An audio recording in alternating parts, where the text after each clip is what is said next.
खानगाह रब्बानिया नक्शबंदिया रूहानी मौलवी पीर मुफ्ती एहसन महमूद नक्शबंदी साहब। ये जो पड़ोसी हमें बताए 3 किस्म के, इनके हमारे ऊपर 6 हकूक हैं। यानी हर ये जो पड़ोसी हमें बता दिए कि ये 3 किस्म के पड़ोसी हैं। इन 3 किस्म के पड़ोसियों के 6 हकूक हैं मेरे आपके ज़िम्मे, जिनका अदा करना मेरे आपके ऊपर बज़िम्मा वाजिब है, ज़रूरी है। अब सबसे पहला हक पड़ोसी का जो शरीयत मुतहरा ने, हजूर पाक सल्लल्लाहु ताला अलैहि वसल्लम ने हमें पड़ोसी के हकूक में सबसे पहला हक ये बताया है कि अगर उसको कोई एहतियाज हो, वो किसी चीज़ का ज़रूरतमंद हो, आपके ज़िम्मे है उसकी एहतियाज को पूरा करना।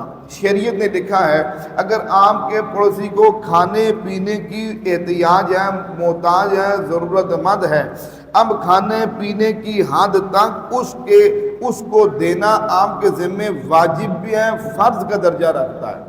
आपके ज़िम्मे ज़रूरी है कि आप अपने पड़ोसी को, अगर उसके पास खाना नहीं है तो आप उसको खाना पहुँचाएँ। आप इस बात की फ़िक्र करें कि मेरा पड़ोसी कहीं भूखा ना सो जाए, वो कहीं भूखा ना रह जाए। मेरे घर में तो चूल्हा जल रहा है, मेरे पड़ोसी के घर में चूल्हा ही ना जले। उसकी फ़िक्र करना, उसका ख्याल करना, ये फरमाया ये पहला हक है। अमूमन क्या होता है कि हम साल में एक बार अपने अमवाल में से ज़कात निकाल के या फिर ईद उल फितर के मौके पे फितराने देकर या इस तरह किसी और मौके पर हम जो हमारे ज़िम्मे शरीयत ने वाजिबात लगाए हैं वो हम गुरबा मसाकीन को देकर हम समझते हैं कि अब हमने पूरे साल का कोटा इनको दे दिया। अब पूरे साल हम अपने पड़ोसियों से, हम अपने दाएं बाएं के पड़ोसियों से बिल्कुल बेफिक्र हो गए। अब हमें इसमें किसी चीज़ की परेशानी की ज़रूरत नहीं है। फरमाया ये बिल्कुल हमारी गलत सोच है। क्या वो साल में एक दफ़ा खाएंगे? क्या साल में उनको खाने पीने कपड़ों की हाजत एक दफ़ा होती है?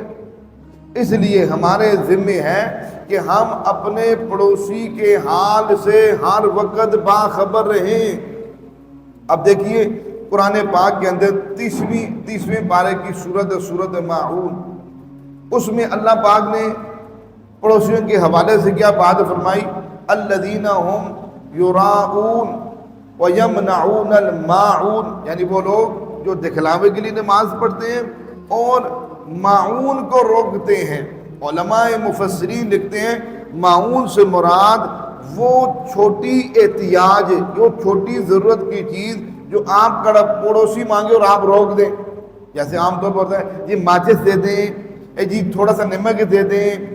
पड़ोसी आते हैं, ये हमारे घर में हमने सालन बनाना है, एक देशका दे दें, 2 प्लेटें दे दें, 2 चम्मच दे दें, थोड़ी सी पत्ती दे दें, जी पत्ती ख़त्म होगी, एक कल आ जाएगी, थोड़ी सी जो है ना पत्ती दे दें ताकि हमारी आज सुबह का नाश्ता हो जाए। अब फरमाया कि ये माऊन कहलाता है। अब पड़ोसी को इस दर्जे के भी हम एहतियाज हो तो खुशी दे दें, हम इस बात पे नाराज़ ना हो। इतना गरीब है नमक मांगने आ गया, कैसे घटिया लोग 2 चम्मच मांगने आ गए। हम इस तरह की बात तसव्वुर में भी ना लाएं। ये कुरान हमें इस बात की तरगीब दे रहा है कि हम अपने पड़ोसी के हवाले से इस दर्जे की फिक्र करें। अगर वो छोटी से छोटी चीज़ हमसे मांगने के लिए आ जाए, हम उसको ना रोकें, हम उसको पीछे ना करें। भाई जो काम करो अपना, ये प्लेटें तुम्हें दे दो, देश के दे दो, ये क्या बात हुई? रोज़ कोई ना कोई। लेकिन ख्याल ये भी करना चाहिए कि हमारी भी आदतें इतनी ख़राब ना हो जाए हम रोज़ ही मांगते रहें। ये तो कभी कभी होता है ना, लेकिन आगे बंदे को इतना घबरा ना दिया जाए पड़ोसी को। वो क्या यार जाओ काम करो अपना, यार रोज़ आ जाते हो, रोज़ आ जाते हो, ये कभी कभी होता है। तो इसलिए हमें भी अपने पड़ोसियों का इस दर्जे में ख्याल करना चाहिए कि अपनी आदतें ख़राब नहीं, हर वक्त मांगते रहें। तो ये हो गया पहला हक। हमारे यहाँ जादू, जिन्नात, बंदिश और नजर बद का शाफी इलाज कुरान और सुन्नत की रोशनी में किया जाता है।